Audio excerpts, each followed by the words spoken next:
Tahukah Anda, guna mencegah terjadinya masalah di bagian pernafasan pasca operasi dengan anestesi umum, pasien disarankan untuk melakukan batuk efektif. Batuk efektif adalah suatu metode batuk dengan benar, di mana pasien dapat menghemat energi sehingga tidak mudah lelah dan dapat mengeluarkan sekret atau dahak secara maksimal. Tujuan batuk efektif adalah mengeluarkan dahak secara efektif, melancarkan jalan nafas dari dahak atau adanya akumulasi sekret, mengurangi sesak nafas, membantu pasien menjadi lebih rileks, mengurangi nyeri luka operasi saat batuk, juga membantu mengurangi kemungkinan komplikasi pernafasan setelah operasi. Bagaimana cara melakukan batuk efektif pasca operasi anestesi umum?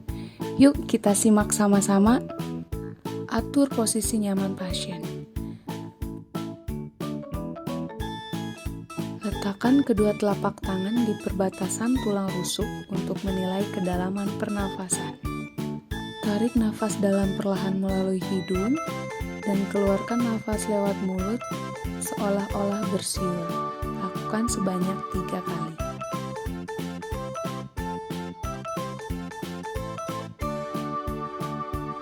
Tarik nafas dalam perlahan melalui hidung. Tahan nafas selama 2 hingga 3 detik, kemudian hembuskan perlahan melalui mulut.